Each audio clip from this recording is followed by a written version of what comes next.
Hello friends, तो आज की इस वीडियो में हम लोग प्रश्नावली 1.1 का ये जो हमारा चौथा नंबर क्वेश्चन है इसको समझने का प्रयास करेंगे। तो आइए चलते हैं हम अपने क्वेश्चन की ओर।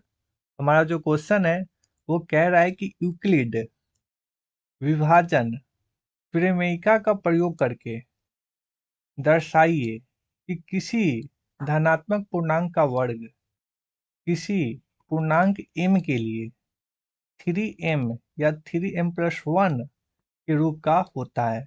और संकेत में यहाँ पर कुछ दिया हुआ है। यह मान लीजिए x कोई धनात्मक पूर्णांक है। तो दोस्त मेरे, आप मानने के लिए कुछ भी मान सकते हैं। आप a भी मान सकते हैं, आप y भी मान सकते हैं, आप z भी मान सकते हैं। तो आप कुछ भी मान सकते हैं। तब यह 3q+1 या 3q+2 के रूप में लिखा जा सकता है। इनमें से प्रत्येक का वर्ग कीजिए और दर्शाइए कि इन वर्गों को 3m या 3m+1 के रूप में लिखा जा सकता है। तो सबसे पहले तो आपको ये दर्शाना है कि 3q यानी ये, एक मिनट दोस्त मेरे, सबसे पहले आपको ये दर्शाना है। उसके बाद इसका वर्ग करना है और उसके बाद फिर से ये दर्शाना है 3m या 3m+1 के रूप में लिखा जा सकता है। यानी आपको इतना दर्शाना है। और मानना क्या है, आपको x मानना है। आप चाहे तो इसमें से a y z कुछ भी मान सकते हैं। तो आइए इस क्वेश्चन को हम लोग सॉल्व करते हैं पिछले क्वेश्चन की तरह। यानी कि ये जो हमारा क्वेश्चन था सेम इसी तरीके का ये भी क्वेश्चन है, बस इसमें एक स्टेप बढ़ गया है। इसमें वर्ग नहीं करना था, सिर्फ दर्शाना था। लेकिन दोस्त मेरे, इसमें आपको वर्ग भी करना है। तो सबसे पहले लिखते हैं यहाँ पे हल।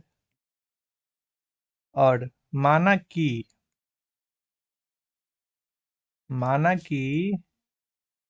a कोई धनात्मक पूर्णांक है। धनात्मक पूर्णांक है।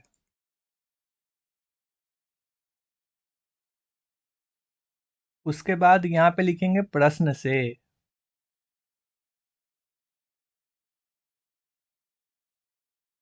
दोस्त मेरे, आपको एक फार्मूला याद होगा। a बराबर bq+r। और इस फार्मूला को सबसे पहले अगर इसको विस्तार में करते हैं तो इसको हम लोग लिख सकते हैं 3q+0। और यहाँ पे इस फार्मूला को लिख सकते हैं bq+r। और यहाँ पर bq+r। अगर यहाँ से b का वैल्यू निकाले तो यहाँ से हमारा b का वैल्यू आएगा 3। और यहाँ से अगर b का वैल्यू निकाले तो यहाँ से भी हमारा 3। और यहाँ से अगर हमारा b का वैल्यू निकले bq+0 तो दोस्त मेरे 3 आएगा। यानी प्रश्न से हमको क्या पता चलता है कि हमारा जो b का जो वैल्यू है वो कितना है। b का जो वैल्यू है वो है हमारा 3। ठीक है। अगर आप b का वैल्यू निकाल लेते हैं तो आगे आपको कहीं पर कोई दिक्कत नहीं होता है। सबसे जो मुश्किल काम होता है ना, वो थोड़ा सा वर्ग करने में होता है। नहीं तो ये क्वेश्चन बहुत आसान क्वेश्चन होता है। तो हमारा b का वैल्यू निकल चुका है 3। उसके बाद लिखेंगे यहाँ पे यूक्लिड विभाजन प्रमेयिका से। यूक्लिड विभाजन एल्गोरिदम से भी लिख सकते हैं, कोई दिक्कत नहीं है। यूक्लिड विभाजन एल्गोरिदम से।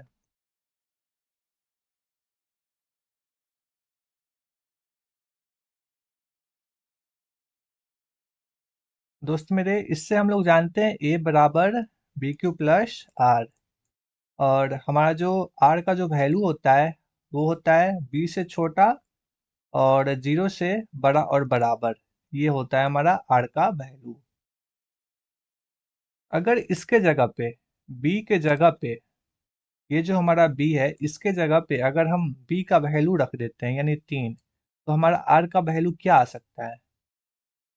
हमारा r का वैल्यू क्या आ सकता है। तो दोस्त मेरे, r का जो वैल्यू आएगा वो हमेशा b से छोटा होगा। इसलिए यहाँ पे लिखेंगे हमारा जो r का जो वैल्यू होगा वो हमेशा b से छोटा होगा। यानी कि 2 हो सकता है, 1 हो सकता है और जीरो भी हो सकता है, क्योंकि यहाँ पे कंडीशन है जीरो भी हो सकता है। तो यहाँ पे लिखेंगे जीरो, इसलिए r बराबर 0, 1 और 2। ये हमारा r का वैल्यू यहाँ से निकल कर आ जाएगा। उसके बाद जिस तरीके से यहाँ पर हम लोग केस 1 माने हैं, केस 2 माने हैं और केस 3 माने, इस तरीके से यहाँ पर भी इस क्वेश्चन को हम लोग आगे बढ़ाएंगे।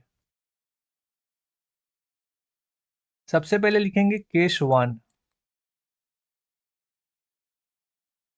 केस 1 और केस 1 से r बराबर 0 रखने पर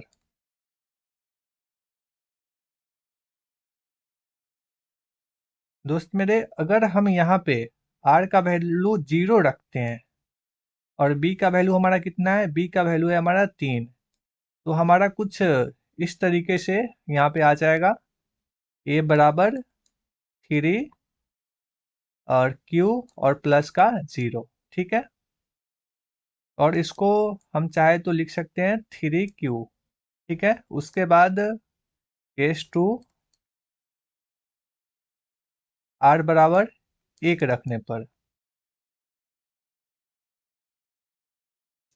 तो a बराबर हमारा आ जाएगा 3q प्लस 1। फिर केस 3 r बराबर 2 रखने पर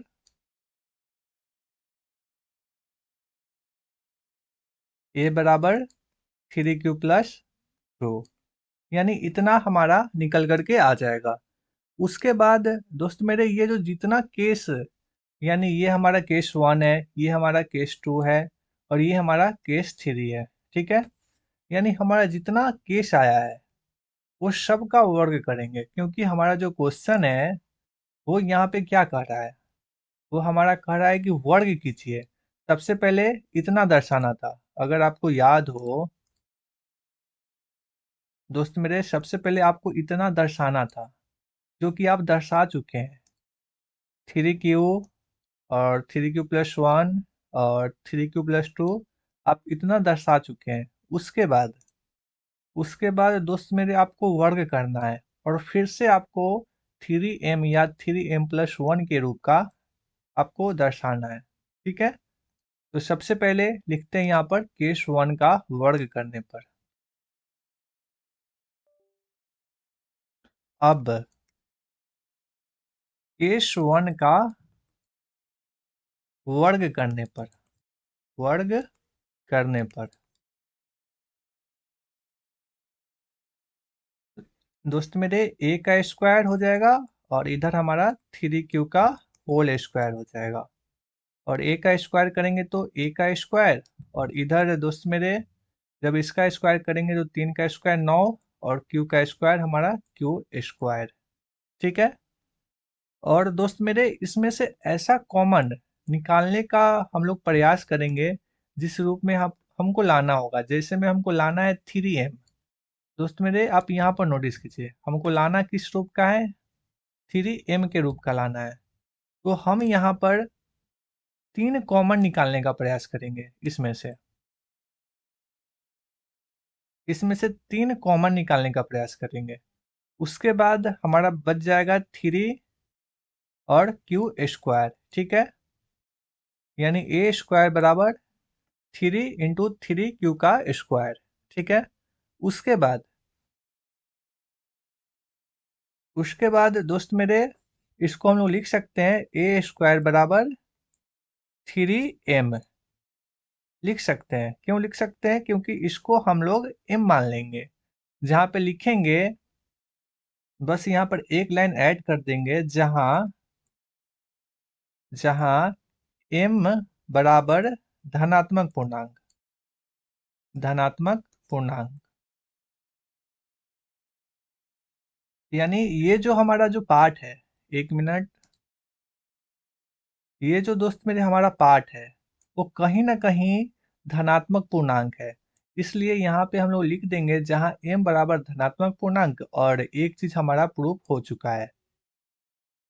यानी केस 1 से हमारा एक चीज आ चुका है, वो है 3m। अब हमको लाना है 3m+1। फिर से यहाँ पे लिखेंगे दोस्त मेरे, सबसे पहले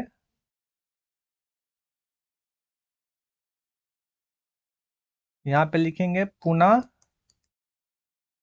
केस 2 का वर्ग करने पर।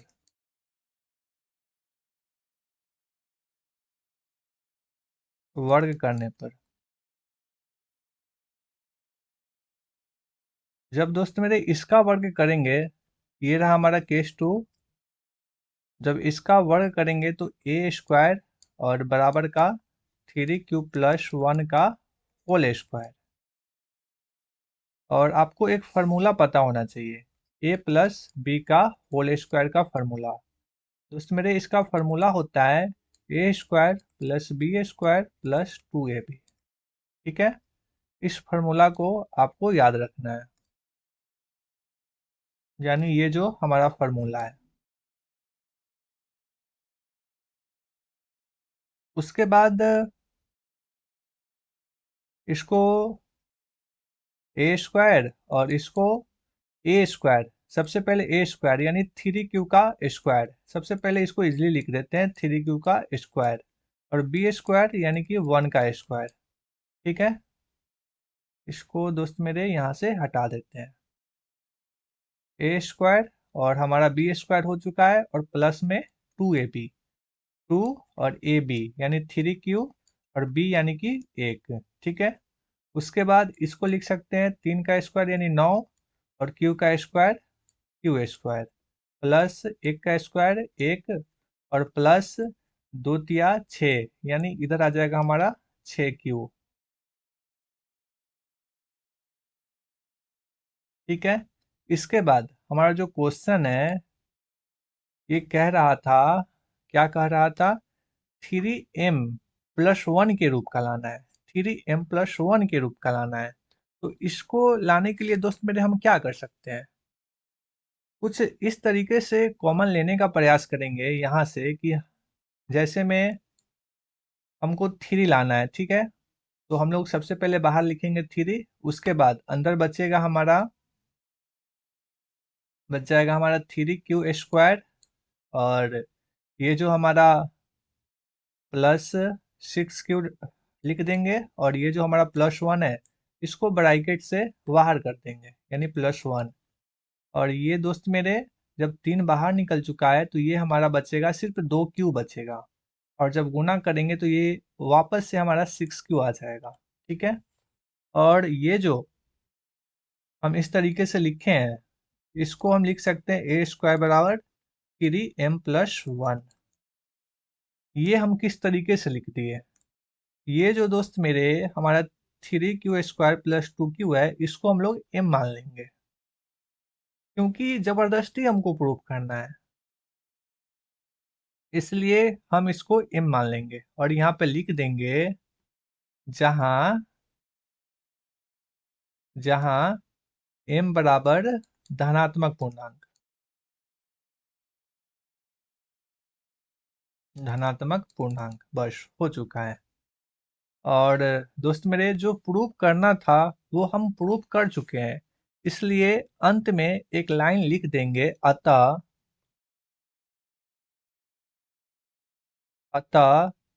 3q, क्योंकि हमको प्रूफ क्या करना था, सबसे पहले तो ये हमको प्रूफ करना था 3q, 3q+1 और 3q+2 के रूप का होता है। तो सबसे पहले यहाँ पे हम लोग लिखेंगे, अतः 3q, 3q+1, 3q+2 के रूप का धनात्मक पूर्णांक होता है। रूप का धनात्मक पूर्णांक होता है। पूर्णांक होता है या लिखा जा सकता है।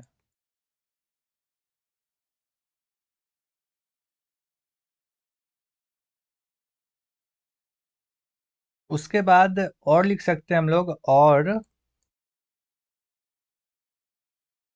इसका वर्ग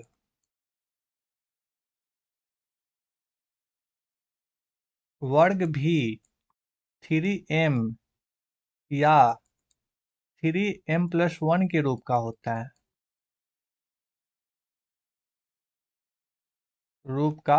है, और दोस्त मेरे यही आपका आंसर हो जाएगा।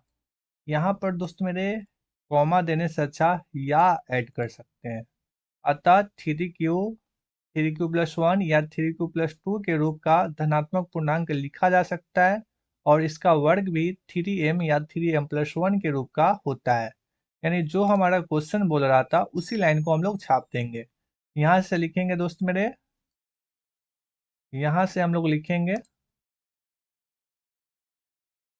अतः हमारा जो, एक मिनट,